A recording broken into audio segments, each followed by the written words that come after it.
I got 12 o'clock. All right, good afternoon, everyone. We are starting our work session. This is our budget work session for the City of Starkville for Friday, whatever today is, the 26th.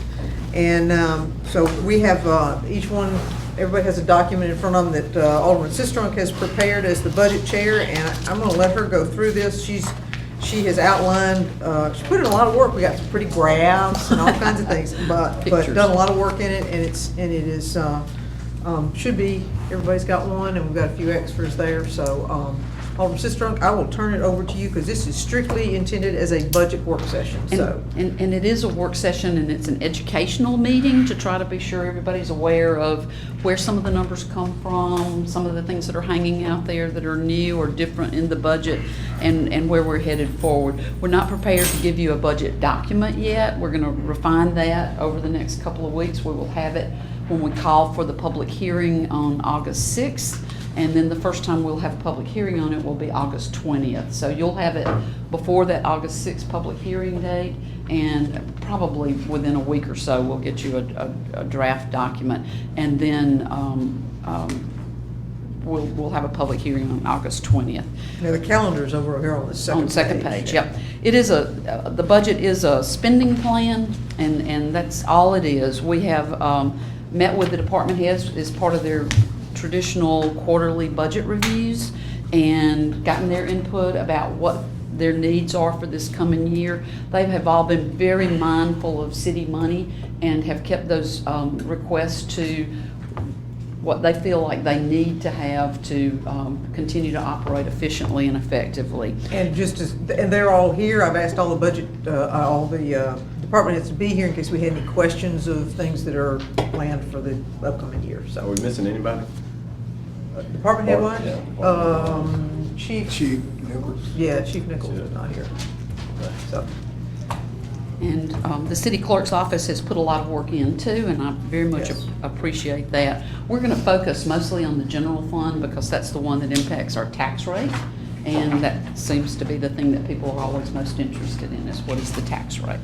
Again, we'll have final documents soon, so there is a calendar there for you. This document is educational. It only hits the material changes. There have been little tweaks between line items within a department, that sort of thing, but they have, generally those departments are budgeted flat from one year to the next, aside from the things we'll talk about individually as we go through that.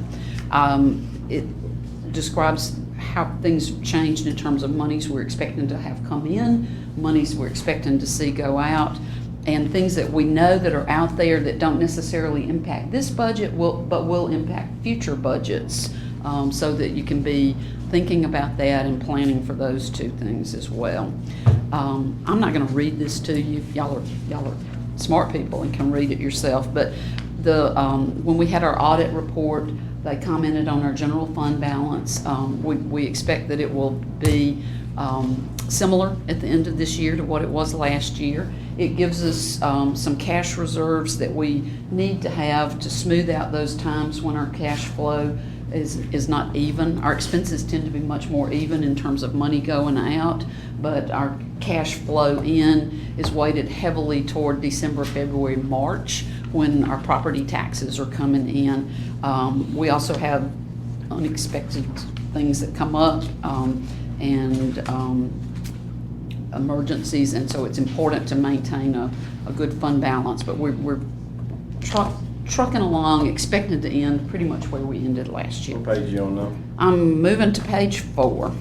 Okay, wait a minute. What you expecting? Last year, the total general fund balance was 3.1 million, and we expect it to be there again this year. In terms of cash, unassigned cash, about $1.5 million. And that's because we measured that at September 30th. If we measured that at November 30th, we'd get a much lower number because we will have had a couple of months there where we didn't have big property tax checks coming in. So it cycles like that through the year. So just for purposes of education, the balance, that 3.3 includes non-cash items. It What's an does. example? Accounts receivable. Okay. Um, Things that we don't have yet but are on the Or books. that are restricted for other purposes that aren't available for us to use. And that's a healthy 1.5, is a healthy, Well, it's way better than we have been at various times in the past, so. Yes, in the past, but it's better. So, and it's good to keep it there, as Lisa likes to point out, when they had the tornado down in Louisville, they lost lots of their retail business, so they had no sales tax collections for a period of time and had to live off of what they had on hand. Look at them now, though. That's right, that's right. So on to page 4, that's just a graph to show you where our money comes from pictorially. Taxes would be property taxes, intergovernmental revenues or sales taxes and some other things like that. So those are the 2 big items. One of those we can control, one we cannot, unless you're gonna spend a lot of money. is it policing? Which one we cannot control? We cannot control sales tax. We do our best, though. We do. I spend what I can. So. Encourage others to do the same. Exactly. I was gonna ask you just, and I guess police chief hadn't made it, but that was, and from the fines and forfeits, that comes to the PD right then? And you know, that number was down, Yes. And we're going to talk about it specifically a yeah, little I'm just later saying on. from that graph, it's not that big of a. It's not anymore. We'll talk a little bit about that and some of the things that might be causing that. Okay. So moving on, sales tax, they're roughly 38% of our revenue each year. And they have grown each year, which would be an indication that our business environment is strong here in Starkville. There was a relatively flat period in 17, 18, but we have turned back up, and y'all get those sales tax reports every month. Those numbers continue to grow. So we're starting our budget process estimating that we will have a $150,000 increase in revenues related to sales tax this year. This little forecast document here, there are 2 dotted blue lines on there, and Excel did this. I'm not, it's been a long time since I had to do forecast, but the longer blue line is just a linear trend in what our sales taxes are doing. The short dotted blue line is a 2-month moving average, and they're both trending up. 2 months moving average. Mm-hmm. It's the short dotted blue line. And then property taxes is our other big revenue source, and it's about 35% of our revenue. It's based on collections, and we have growth in those collections each year when we have a revaluation year, we have new properties coming on board, or there's a change in the millage rate. But you'll see that, for instance, from 17 to 18, we had a pretty good spike in collections, and 18 was a revaluation year. Again, So we'll be flat, probably, well, reasonably flat for a period of time until these other things that are right now, College View, for example, and Vista come on board. Actually, our assessed value this year did go up. It went up about 4.5%, Okay. which is good, but it doesn't translate to as many dollars as you might think it does. It translates to about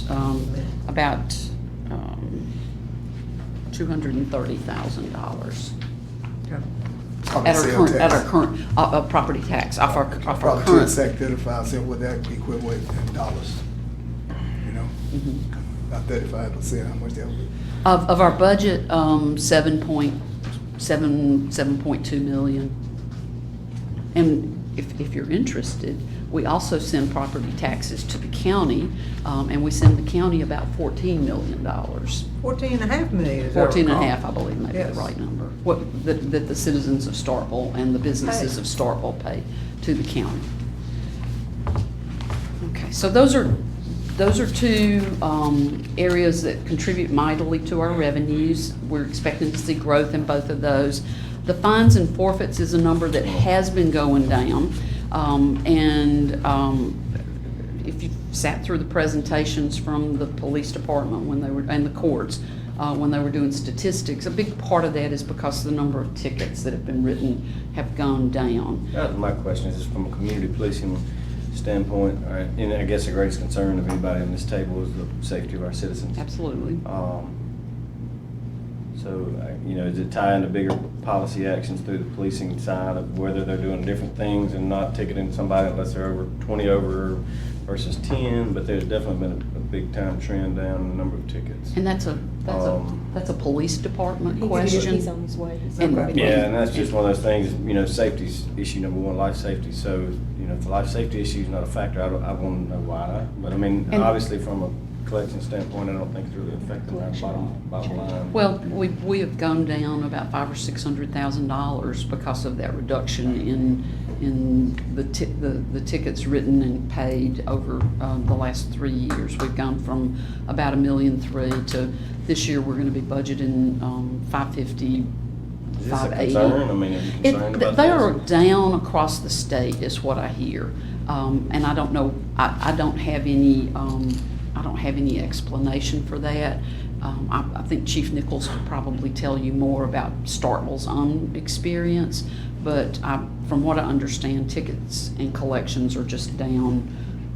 It could be People driving slower? people could be behaving. People could be behaving better. That's one Yeah. possibility. It could be that cities struggle to keep the number of police officers that they need, and so there may be some element of not having enough people to dedicate them solely to traffic.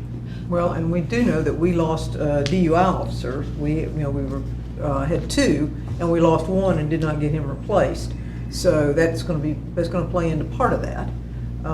So I think there are probably several reasons. There are, and not just we're one. looking through the accounting for everything to be sure that we haven't inadvertently sent something to the state that we didn't need to, or that we're accounting for things properly. So we're trying to eliminate anything that's within the accounting realm that might be contributing to that. I'll also add that the state changed the law probably about 2 years ago, where if you fail to show up for court on a traffic ticket, you could suspend that person's license. So if they ever got pulled over again, they've got to pay the court that suspended them.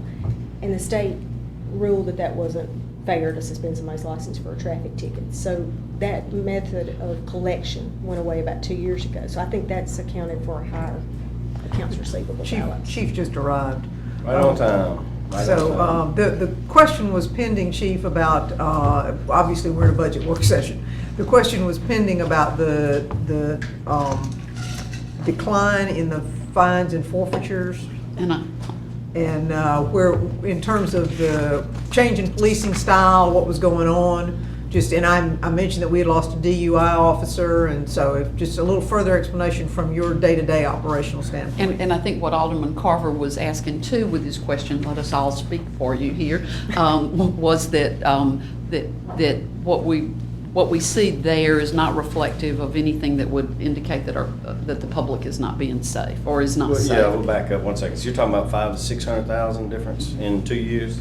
And what are we talking about? Revenue, 600,000 Collections. down. Collections. I'm sorry, Collections. yes.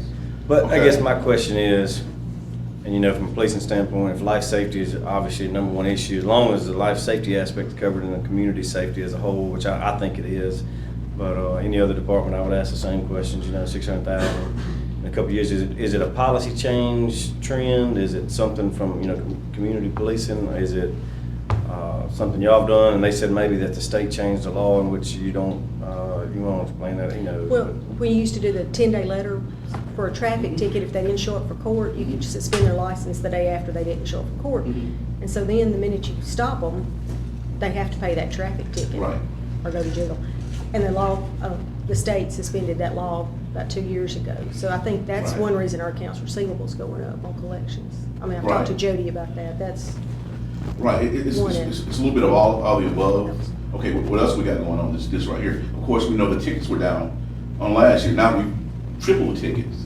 Okay, so we got more people out there doing traffic enforcement instead of DUI enforcement, which we had a problem keeping those positions filled.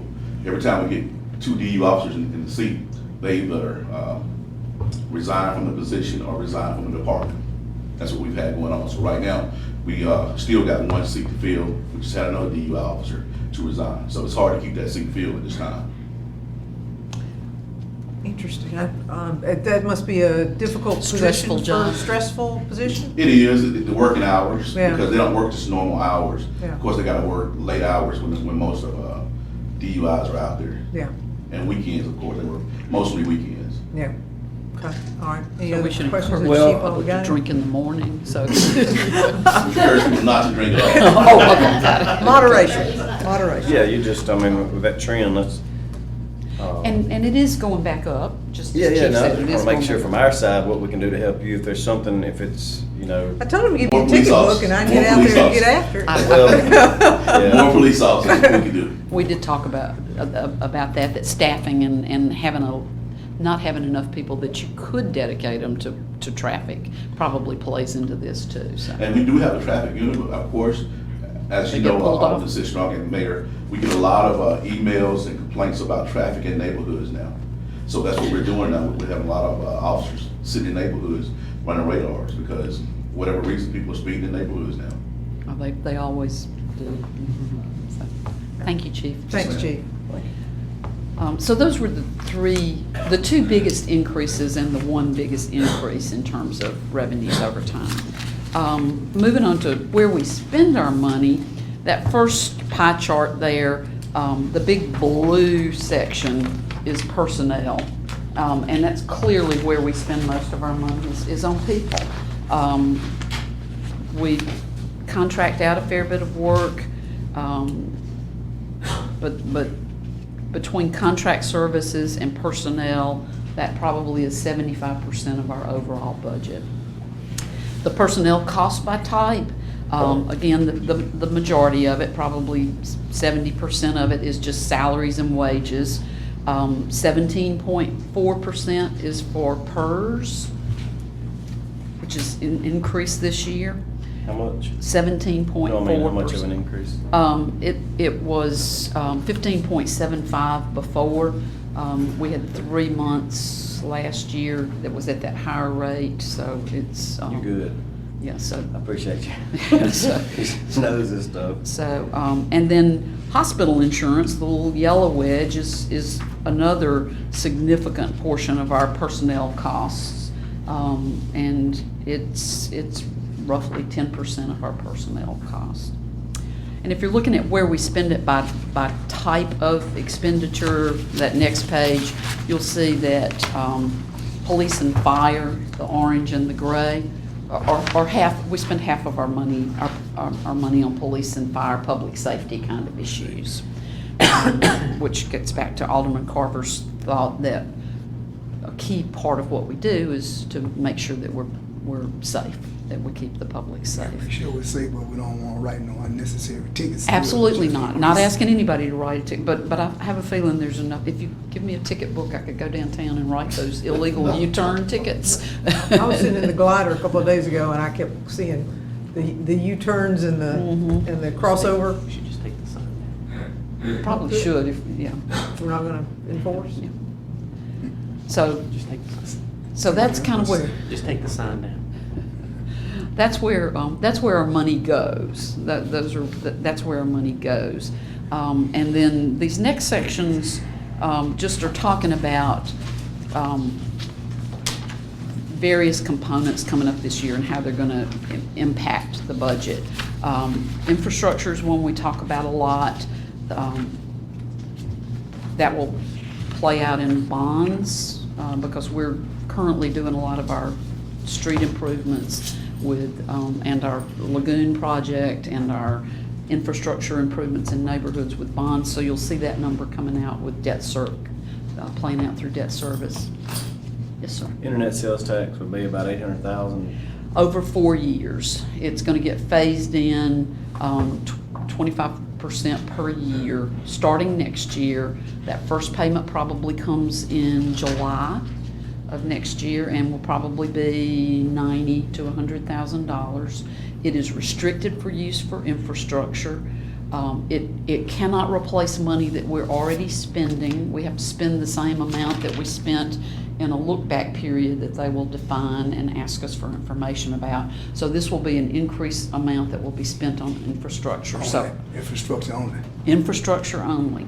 Now, whether it's street or drainage or sidewalks, that's for the city to decide, but that is something that is going to be a great benefit to the city over the next few years. Well, I'll be honest with you, I'm not gonna believe it till we receive it, because anytime the legislature meets, they can claw it back if they wanted to, so. Not until set we yet. Yeah, well, I mean, it's set now, but, you know, if you meet and change your mind, then I'm not counting on that kind of funding, but when we get it, so much the better, that'd be great. That's right. But I would not put that in there as though we have an expectation. And it is subject to change at any point in time. There are three components. Every city will get, there's a county component and a city component, but among the municipalities in the state, every city gets a tiny, small, flat amount. And the other two components are based on your population as a percentage of the total population of the municipalities, and your sales tax as a percentage of the other cities' sales tax. So that number will vary as our population increases, or as our sales tax increases, if everybody doesn't, if we don't all move in the same direction. And at the top of the next page is just a little visual for you, top of page 9, a little visual for you to help you see where we've been spending our overlay dollars over the last few years. And you'll see that 16 and 17 were pretty slim on overlay, but we have, with the use of bond funds, committed to doing 4.5, 5.5 miles a year, and I've carried this chart out on through 2021 because we will be issuing the remainder of bonds that we did the notice of intent our first fall together as a board. So we are on pace to have a more stable street improvement plan. And before we go past that, Edward, where are you? I saw you, so there you are. Does it look like we'll be able to do any more this fall, or are we gonna have to wait till the next?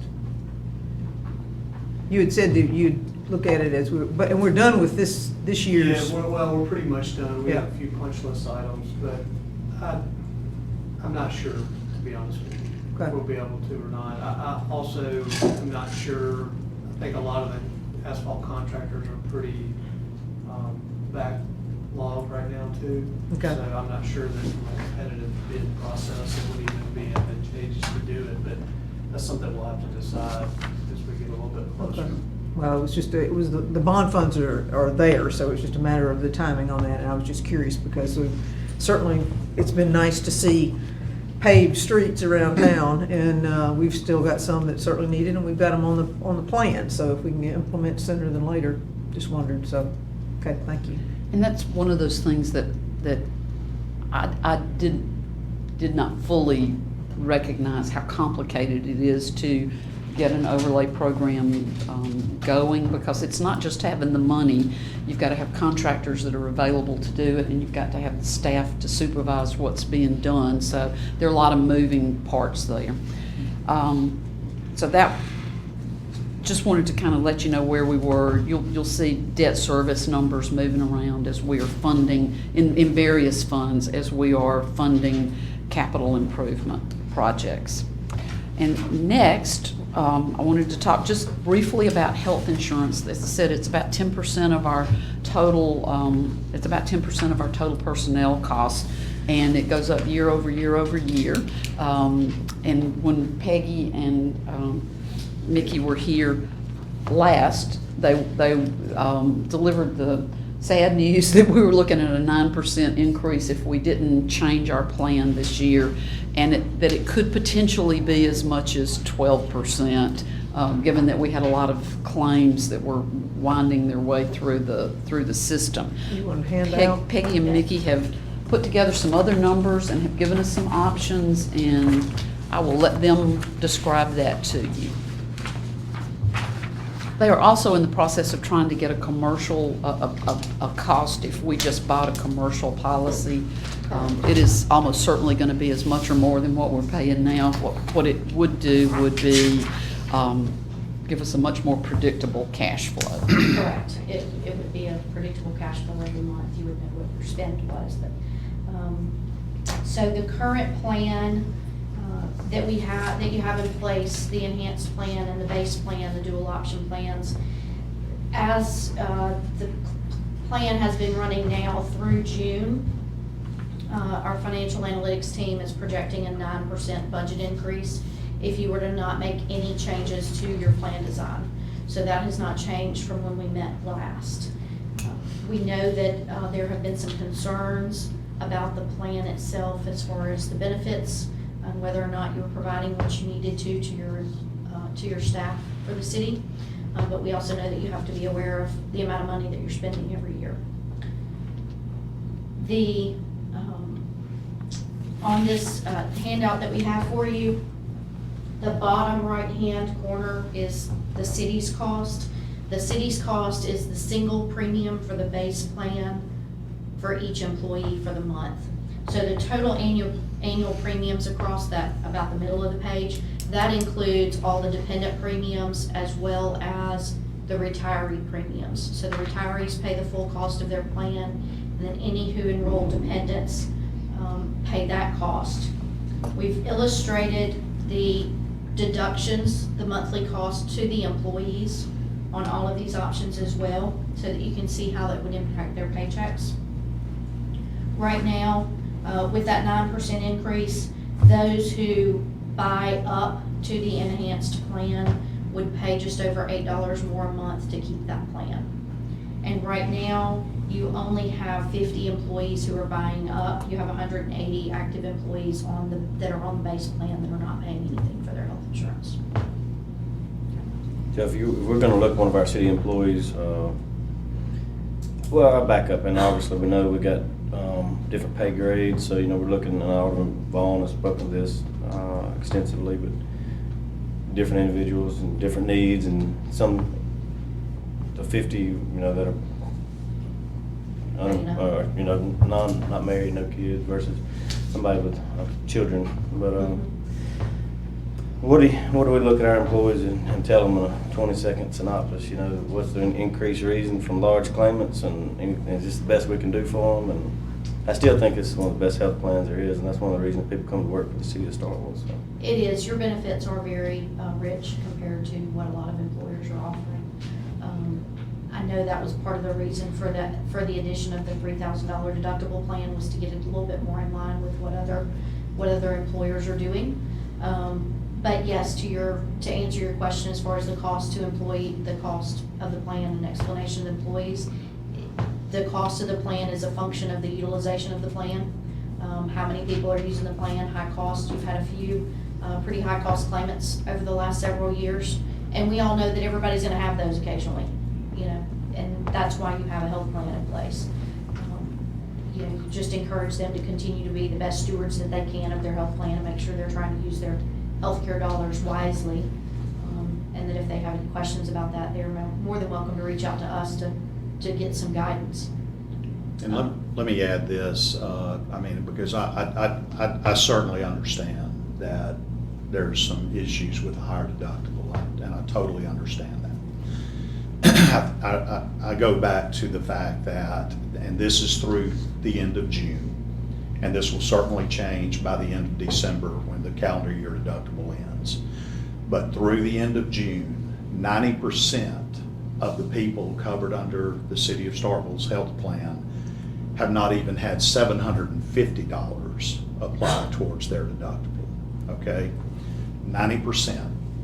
So the whole premise behind going to this two structure was the fact that it doesn't really make a lot of sense from just a cost standpoint to over-insure.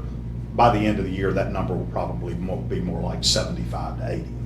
So why do you need to pay so much for health insurance when the vast majority of your employees, whether your deductible was $100 or $5,000, it's not going to impact them Now, I don't mean this in a bad way, but we know that anytime you're gonna make a change like this, there are going to be some people who are affected by it. And, you know, so far this year, you've had 13 people who have met the $3,000 deductible. So let's make no mistake about it. Those 13 people had to come up with more money out of their pocket. But, in addition to that, you've got 23 people who are between the $750 and the $3,000, so they're paying more. So essentially, through the first 6 months of the year, you've got 36 people out of, on average, 411 that have not benefited from this, okay? That it's actually cost them money. But I still think this is the proper approach, whether you want to bring that down a little bit to 2,500 or some other number. I mean, that's certainly y'all's call, but if you do something like that, there's a cost associated with it. And let me add one other thing. It's very important that on this budget number, you understand this box that's highlighted in the yellow at the bottom. Currently, you have 2 individuals who the reinsurance carrier is looking at placing an additional, some additional cost on. Both of them, an additional $60,000 each. That is not accounted for in these numbers. Now, I will tell you that one of those 2 people, and Peggy may have more information on this, is receiving an injection that, if the guidelines are followed, that injection is not supposed to, they're not supposed to receive more than 12 doses of that, and that is about to end. So we really don't think that this person is going to come anywhere near hitting that, but that's costing about $20,000, roughly $20,000 a month, and we think that should be going away. So I really don't think one of these is a concern. Also to note, when we met last, we were talking about a prescription that was, another prescription that was very, very high cost that we said could be ongoing. And upon further review of the claims, we have discovered that that prescription has not been filled since January or February. So we do, and the prior authorization that was granted by Blue Cross is expiring this month, and there has been no request to extend it or to renew it. So Request runs out at the end of July. And we also mentioned the last time we got together about a large pending claim that was out there, $200 and some odd thousand. By the time the Blue Cross discounts kicked in and everything, I mean, it was still a big claim, don't get me wrong, but it ended up paying, and there are no additional big, I mean, there are some small ones, but very small, no big pending claims out there at this time. So, I mean, I think things are looking better. Things are looking a whole lot better than they looked 6 weeks ago when we were last together. How many you say met the $750 deductible? How many people you say? How many have actually met the $750 deductible? I don't see it's 13 for 3,000. There were 23 between 750 and... 23 between 750, oh, I'm sorry, 13 have met the $750 deductible. No, I'm sorry, 13 have met that's the 3,000. I apologize. And I 23. did not write down how many had actually hit the $750 deductible, but I do think it was probably around 20, if I remember correctly. I didn't write that and I can get that down. number for you exactly. Yeah, but I think it was around 20. So if we don't make any other changes, we have a 9% increase that we need to account for in the budget, and we need to do a better job of educating, we need to continue to try to educate our employees about the difference in the 2 plans and help people who may know that they have some exposure in terms of what their healthcare needs are going to be to make a decision to opt for the enhanced plan, which they will have to pay a little bit for, as opposed to having to pay the full out-of-pocket deductible. Yes. Yes. And I think we have access to a calculator that would assist them and help in making that decision if they are comfortable using an electronic, calculator, where they can kind of put in how many office visits they expect to have if they take monthly maintenance, medications, things like that, and it can kind of help them determine which plan is the best.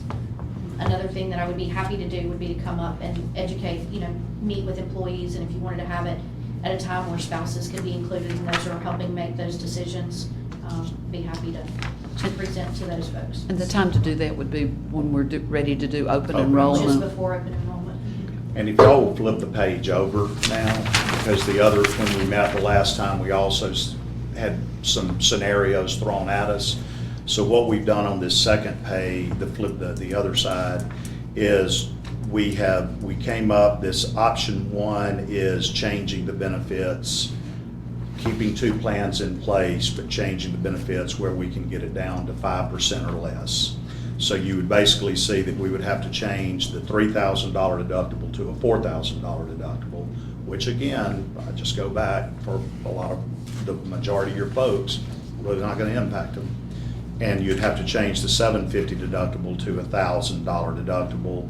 The option 2 was, okay, I want to bring that $3,000 deductible down, make it less. That's what option 2 is, and you can see that's a 27% increase. And then what if we just wanted to go back to one plan, say $1,000 deductible instead of, the $750, and that would be right at a 29% increase. So in your professional opinion, you're directing us toward this first page? I'm directing you to, in my professional opinion, you guys do what you want to do based on the amount of money Sandra can find, Alderman Sistrunk can find for you. But I think that y'all are headed down the right path. I think that by doing it this way, I understand there are some concerns. If you want to bring that $3,000 down to a $2,500 That was my one deductible, question, and that 3 to a 2,500. that would be have a minimal impact, but it would probably be, that 9 would probably become something like 10, or maybe 10 and a half. No. Oh, I'm sorry. No, because remember, you're paying the single Oh. cost of the You're right. of the highest deductible plan. And so that 3,000, if we bring it back down to 1,500 for everybody, it becomes that 27% increase. So at you said He said 2,500. 2,500. I'm sorry, I was thinking He said 2,000. 2,500. Yeah, probably in the neighborhood of 12. You're just talking about another percent. Yeah. Couple percent. 12%. And what we're looking at right now, if my immediate math is correct, is an increase with the 9%, leaving it as it is, an increase of $119,451 Yes, ma'am. Correct. into the budget for this year, for this Yes, ma'am. upcoming year. In my only request, I think you extended the offer, from what I understand, but other than open enrollment, a lot of times I see our city employees walk in after a long day, or they've only got an hour lunch break and they get in and out, and I've done it myself on multiple occasions.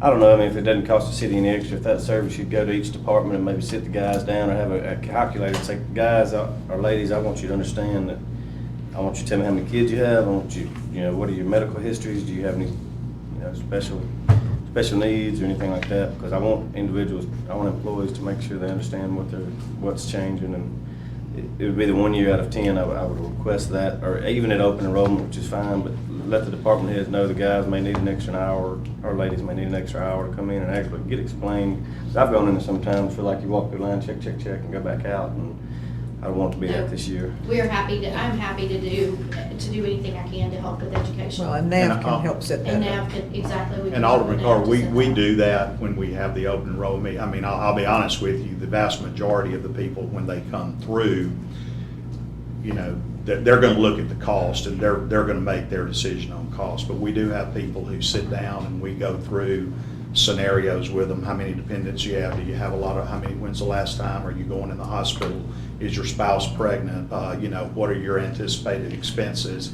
So we do try to do some one-on-one counseling like that, but we're agreeable to do that. We're more than happy to do And that. even now, it's an online process, so prior to Peggy and Ricky coming here, my team is, throughout the week, when the online process open up, we're meeting with individuals every day to go over all the benefits plans. And I'm just asking, this 1 year, not No, so nothing wrong with the online process, but kind of hold people's hands through this, because we're gonna get the calls, obviously.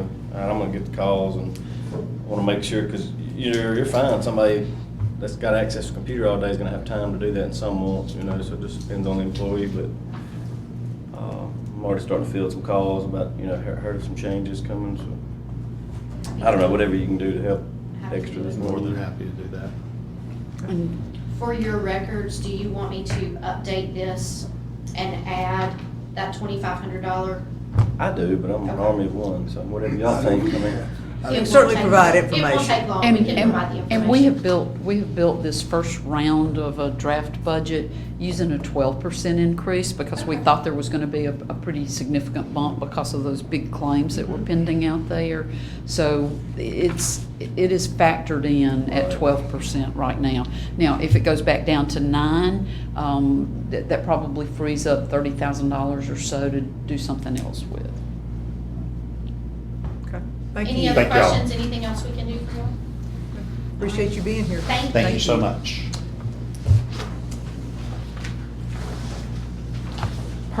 So we did factor in the health insurance at 12%, and if they're, from the HIP discussion is that, that would probably reduce the deductible, allow us to reduce the deductible to $2,500. It's already factored into our numbers. If we want to take it back down to 9, it creates a little money that we can do something else with. We talked about PERS and the fact that contribution has gone up. That's going to be about $195,000 to get that up to where it needs to be. And these are just general fund numbers. These are not across all And funds. they're not anything other than mandatory. Thank you They're very much. they're very much mandatory, because you'll notice where I have each of these things, I have, if there's a board action required or if it's mandatory. And things like PERS, we have no choice, we just have to send them the money. Something that's going to be new in the budget this year is the Sports Academy Starkville Crossing TIF, which is not issued yet, but should be issued within this budget year. That TIF was developed so that it required 100% of the increase in ad valorem taxes and 100% of the sales taxes to be pledged, which means they have to be taken out of the city revenue streams and put into a separate fund for debt service. That will be about $175,000 annually, $35,000 ad valorem, $140,000 in sales taxes. We renegotiated our fire contract this year, and I'm just kind of rolling through these. Y'all stop me if you have any Stop, questions. stop. Okay. Up at the Sports Academy, you said $175,000. How many years we gotta do that? It will be a 15-year TIF. Or less if it's paid out. Well, actually, the 175, it will be a 15-year bond. This will be Right. set into a fund. It'll probably pay off in about 8 years because it will be sized at a lesser amount. That's what I thought. So about 8 years. Thank you, Mayor. Sure. We renegotiated the fire contract, and beginning January 1st, our MSU payments will go from just under $300,000 to $400,000 for calendar year 2021. It will be $500,000 2022. It will be $600,000 2023. It will go to $650,000, and then it will just incrementally based on a inflation factor after that. That will give us about an additional $75,000 in this coming year's budget. In the past, MSU has purchased one of the smaller fire trucks for us periodically, is I think what the term that the contract used. They are no longer buying us a fire truck. This is built into the 650 number that we're going to be receiving for that contract. We are buying a fire truck this year. Our annual payments are probably going to be about $85,000, so it's going to be offset by that MSU increase. I mean, from a contract negotiation standpoint, is this better than periodic purchase of a fire truck? Oh, good gosh, yes. Why is that? It's Just going to a be 300. residual It's going to be and no future. $350,000 a year when we get built up to there, and then they would buy us a fire truck every 8 to 10 years for $800,000, $900,000. So Well, over that same 800, over that same 8 to 10 year period, you're talking about 2 point something million to $3 million as opposed to a fire truck. Well, and it also, just from an administrative standpoint, it allows us to buy the fire truck we want and not have to wait on them, because that was part of what we were doing, is going, okay, we're ready for a fire truck, how about you guys, you know? So it puts it back in our hands, and we just get cash and work with it, so. Operationally, it's much more. Yeah. Right, it's like 15 years for a fire truck, 15 to 17 years, we had the last truck my sister takes. 15 years ago. So $300,000 a year, $350,000 a year, or for 15 years, or an $800,000 fire truck. It's a much better deal. Still gonna slap a Mississippi State sticker on the side of it? It'd be, they have some say, not Don't- just some of these artwork on that. I'm joking, but let me ask you a question though. I know you had 110-foot minimum requirements for some of the buildings on campus, and you had to have basically a ladder truck to service Station 1. With this purchase, will you continue to buy your big fire trucks? We got a ladder truck already ordered, if you wanted it last year, it'd be in January of next year. It's a price for everything. It's replacing the one we have already, 11 right now. Yeah. 110 feet ladder. It's 130 feet. 30. Anyway, yes, it was a much, and it's also simpler, you know, it's just, they give us the money, we do with it what we need to do to maintain our fire department, so. Championship game tonight. Gotta go down. Yeah. Good And luck. he's gonna let us know if they win too, right? They win tonight, they go to Waco. Yeah. Wow. So, Let's see. The big ladder truck is paid for to a great extent with some diversion funds that we get from the state, so. One of the things that is, Continued fire department, right? yeah.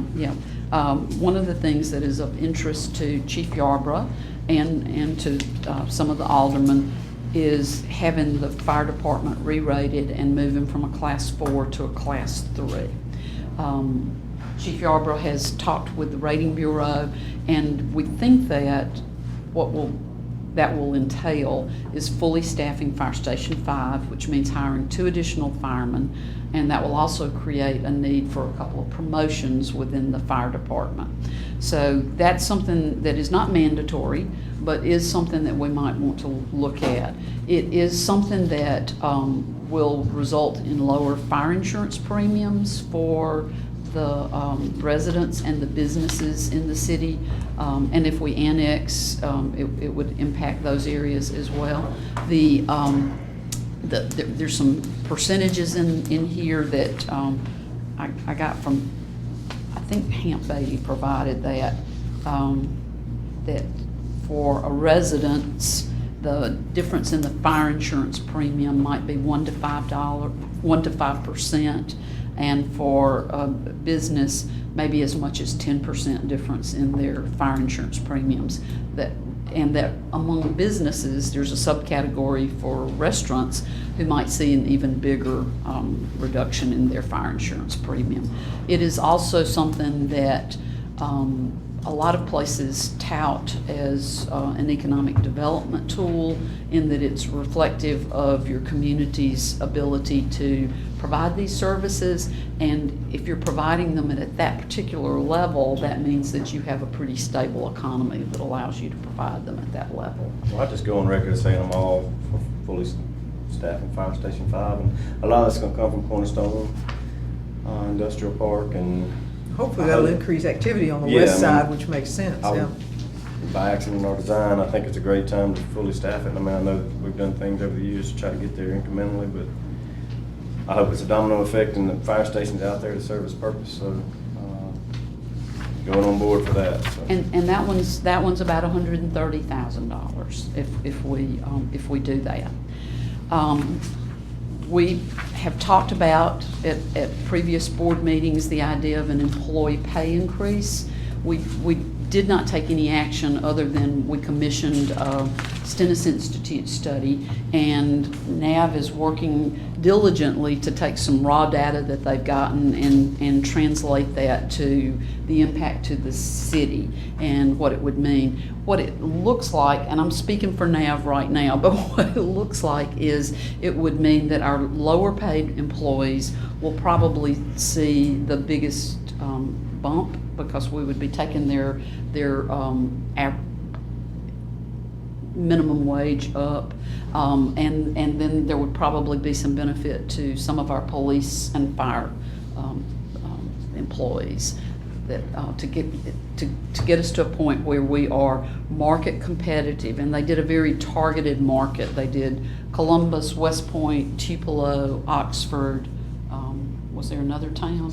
Tuscaloosa. So they did a very targeted market. And what we think this will do is that it would let us, particularly with the police and the fire department, but across the board within the city, it would let us recruit employees that we want to recruit, and let us retain employees. And I think Chief will tell you, both chiefs will tell you that retention is as big an issue for them as recruitment is. That, So I'm sorry. go ahead. Now, when will you have some ending results on that, recommendations or information? I should have final numbers by next week. They've already sent in some preliminary numbers now. Okay. The way it's looking currently, as Sandra was saying, as far as low-end employees such as our maintenance workers, on average, they're anywhere from $11 to $11.50. And so the ideal would probably bring their minimum wage up to $12 an hour. And so I should have everything complete probably by Wednesday of next week. Do we have anybody that actually sits at $10 an hour that's a full-time employee? Probably only 5 employees because they just started. Okay. But per the progression plan currently, within 6 months or a year, the majority of our employees move to $11.50 anyway. So bringing them up to that $12 an hour would probably be more of a living wage, because it'll bring them to an average of $25,000. Okay. Well, I just remember we had a conversation about it, and you were telling me that we have very few, at the time, I think you said, we don't have any employees who are at actually $10 an hour because nobody was that new. But, so the bottom line is essentially they don't stay at that $10 an hour level for very long, and then they're at 11 or 11.50. Okay. Good. And this is one that's important to me, that we pay our employees a living wage, that we pay a wage that allows us to recruit good employees and retain good employees. I think it pays off in the long term. You've been a manager for a long time, Aldermen. It'll change the dynamic of the turnover. I think so too. NAV has really rough numbers, and we think that what this would cost the general fund each year would be, or for this coming, for a full year at the initial part of this, would be about $200,000.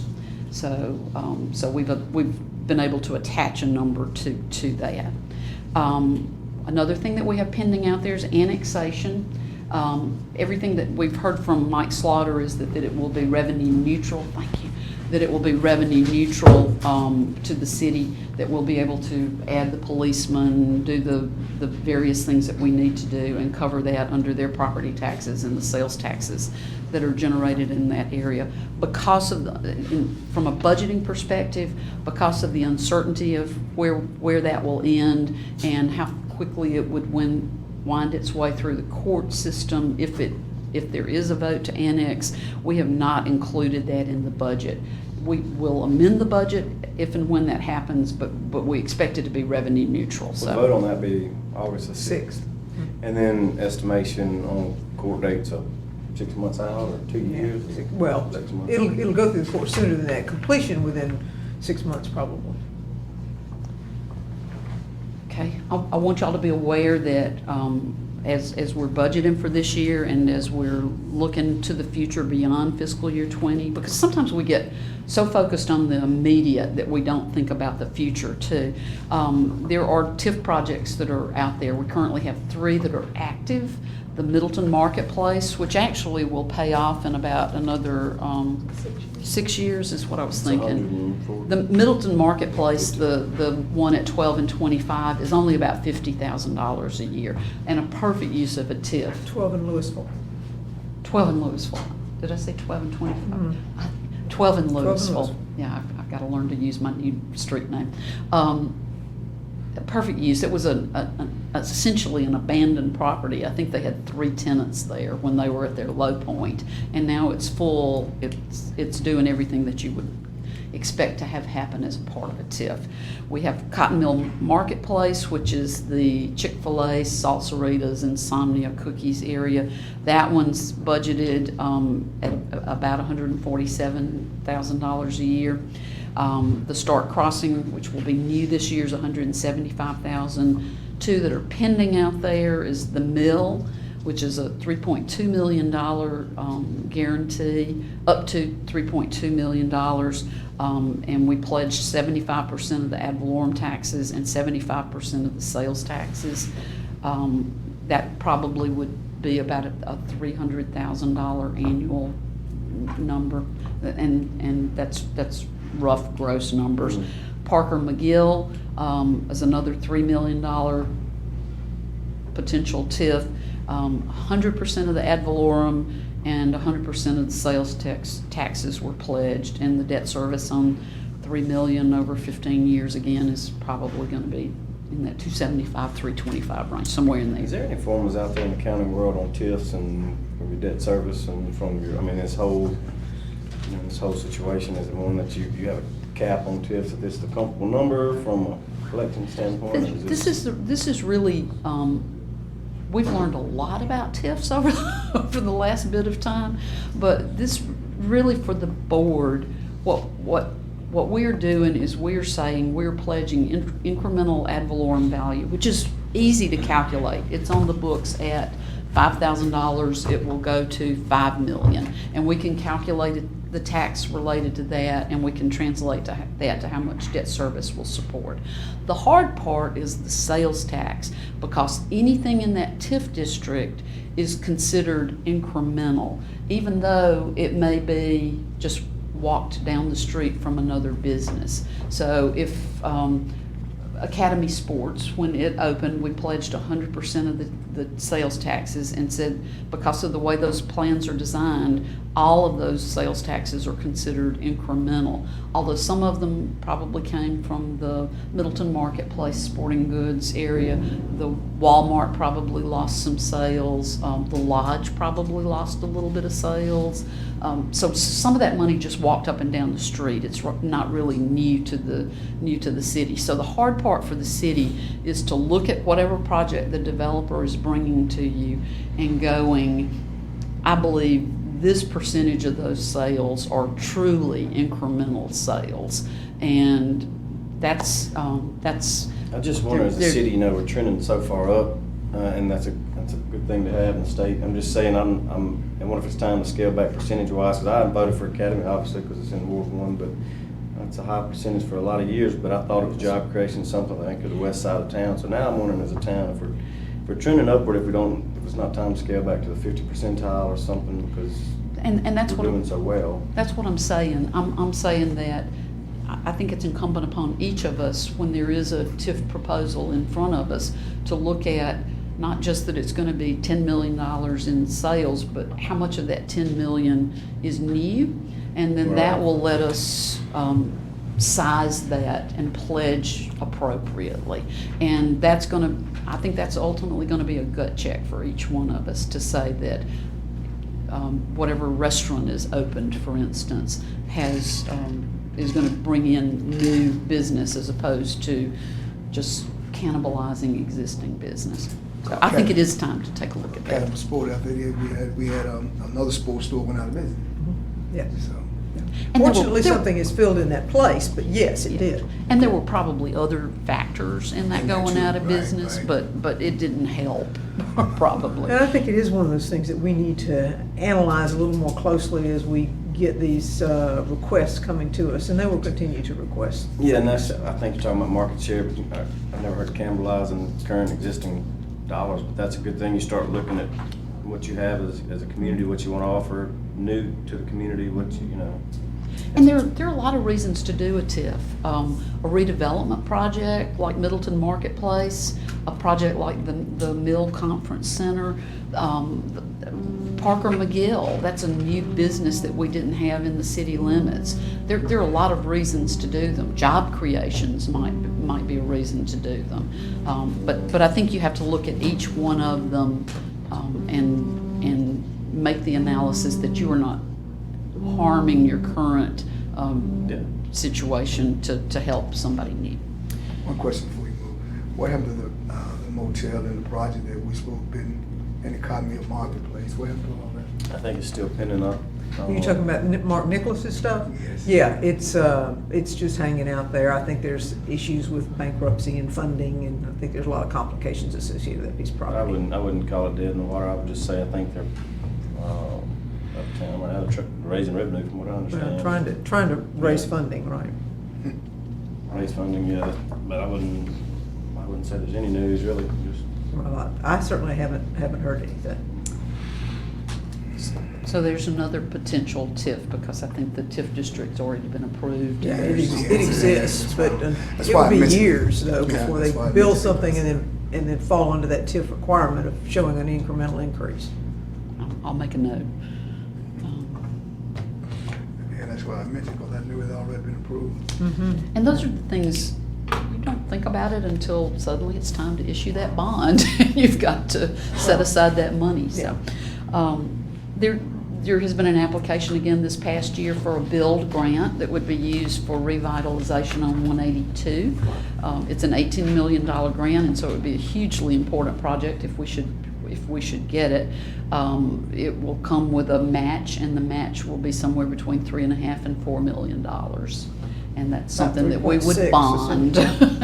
Yeah. Because we don't have that line in around. 20 seconds again, what's the build as far as revitalization and plans, and is it totally boulevard type? Well, yeah, it's huge. I mean, it would take care of that storm drain issue at 12 and D. O'Connor.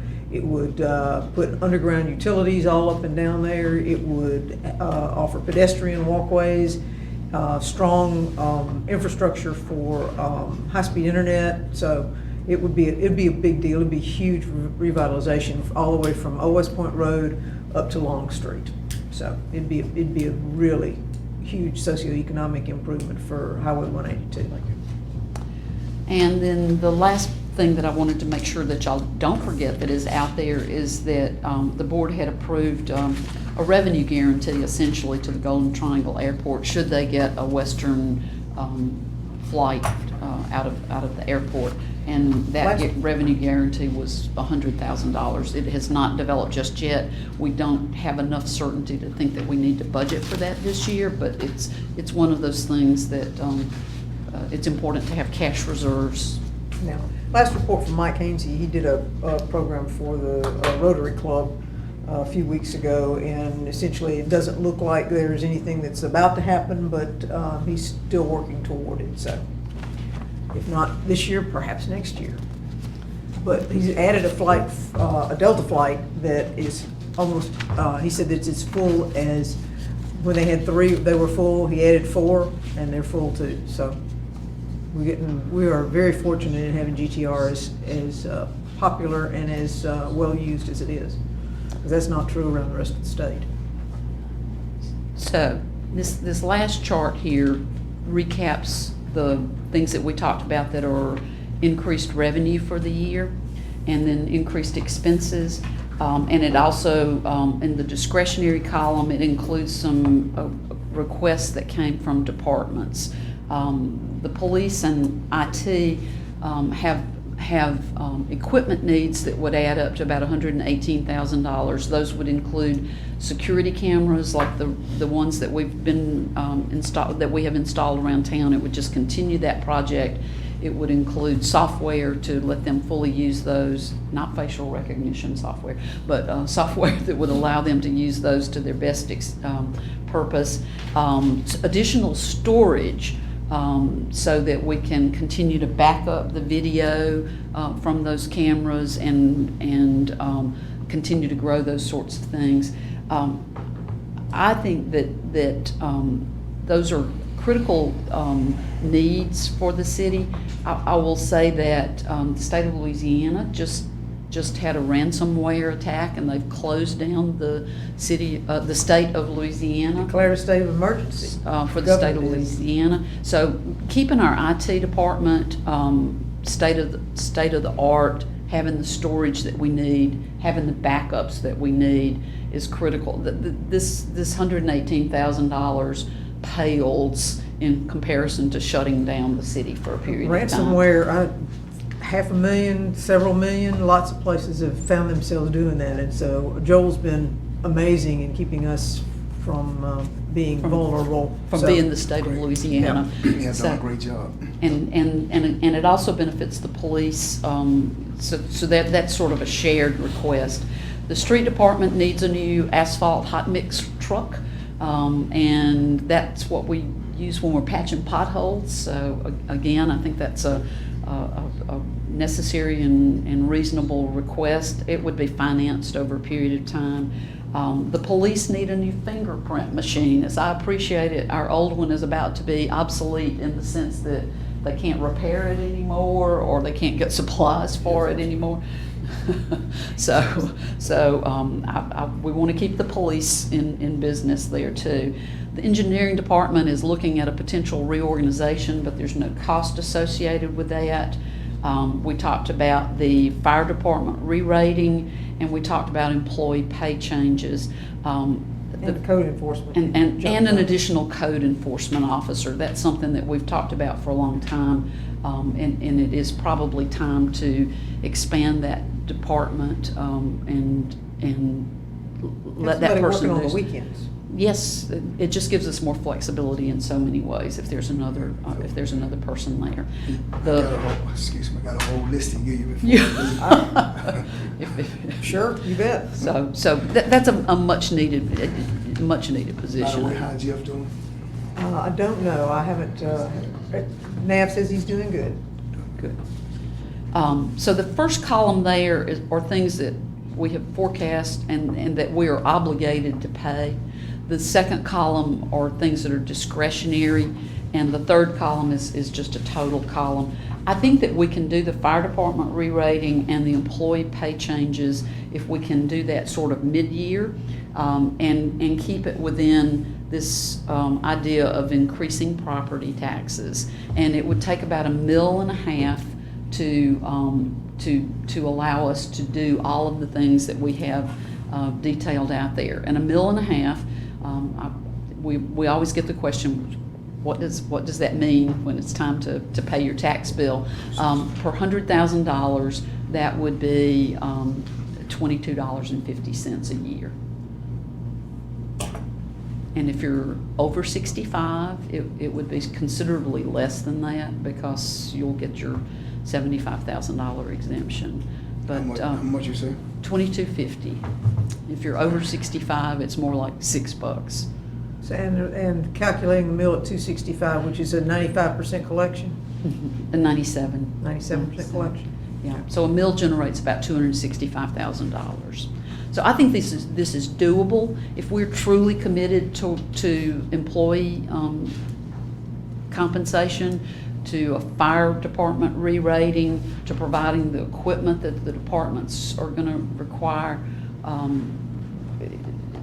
There's not $400,000 somewhere else in the budget to do ongoing expenses. And that still leaves us, did you look up the other cities? It still leaves us well below our surrounding. Columbus was 40-something Yeah. last time I looked. Oxford's 32. I don't know what What was. does put us, 29? That put us at Is that- 28.13.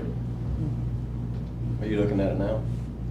Well, no, I've just added the 150, the mill and a half to the 26.63, which is where we are.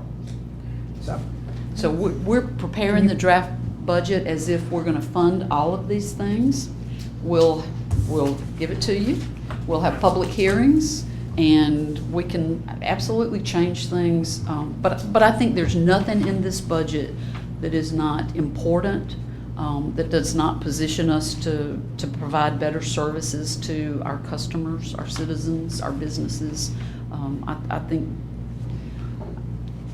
if the city of Starkville for a long time lived on organic growth, and all you're gonna do is maintain the status quo.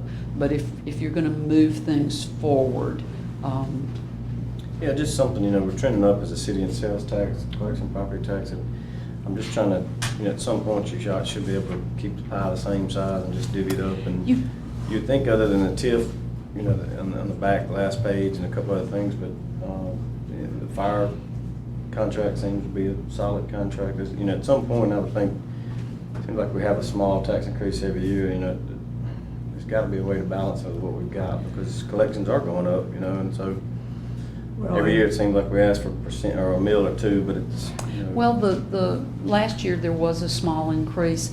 The ones prior to that were construction increases. They were for the police station, for City Hall. They were not for operations.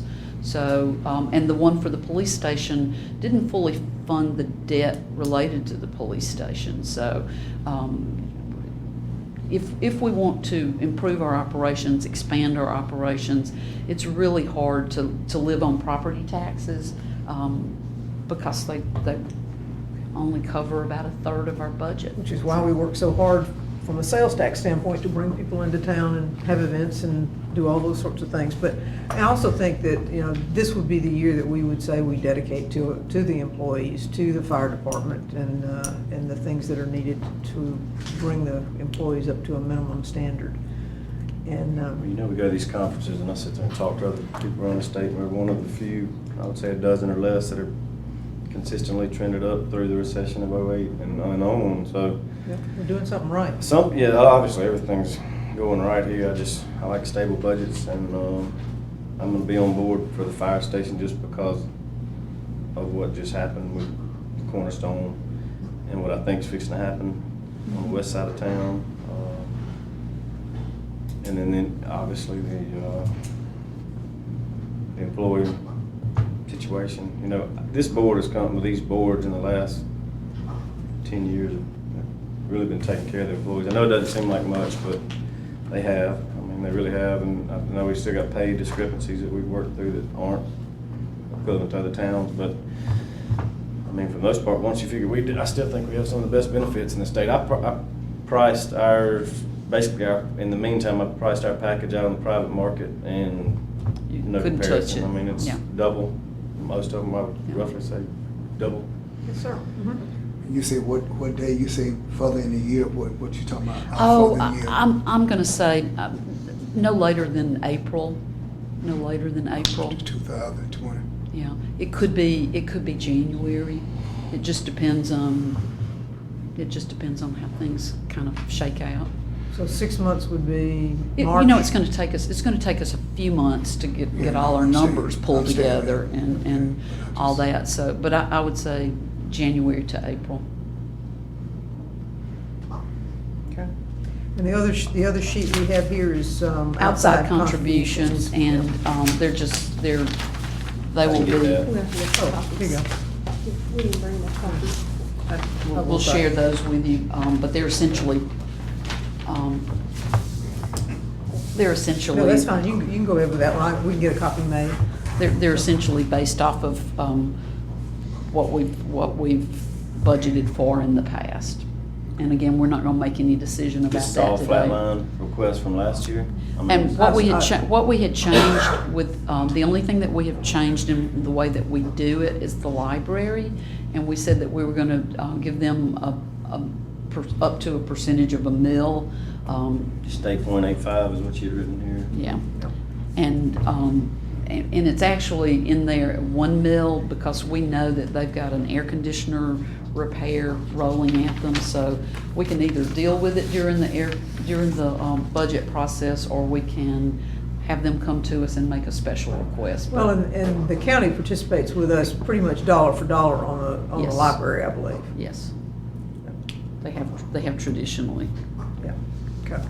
And 8.85 a mill would be $225, and we budgeted at $235 to have a little flexibility for that air conditioner. Horse Park's gonna stay 20,000. unless you'd like to The horse park. propose some change. We've just kept it all flat. Brickley is coming, not at the second meeting in August to make her usual annual presentation. But I'm a great believer in the horse park, have been all along. I think it's economic development, just like the Cornerstone Park will be economic development, just like manufacturing is economic development, because it brings people into town. You see those horse trailers and things, activities coming through every weekend. So she's a part of the reason our hotel taxes are up, our restaurant taxes are up, et cetera. So I say she, the horse park is, but she is obviously the driver for that, so. Okay. But Any other? But we're gonna have a draft budget for you with individual level type detail, and we'll get that to you before the next work session, and as part of calling for the public hearing. Yeah, We can want to do let that. it cool off a little bit before we disseminate it. And if you have any thoughts, you are welcome to email me, email Sandra, call, or do whatever for things you want to see included or whatever in the proposed budget, so. There was a program that the individual, Nemore Center, that lost funding, Yeah, J.L. King Center. J.L. King Center. J.L. King Center, And yeah. whatever happened with that, I might have lost touch on. Well, they've been, Paul Luckett, Allison Bueller, Paul Luckett, Melissa Luckett are looking at keeping that up and going. I know the EMCC has got an adult education program that they're putting there. They were looking for funding, outside funding from churches, nonprofits, individuals to be supportive of it. So I think they've had some success. I haven't had a report recently. Have you had a report recently on Ravon? But they've been doing good. Yeah, so it's funded right now to operate at least for a period of time. And they were looking to do some sort of plan for over a 5-year period of time.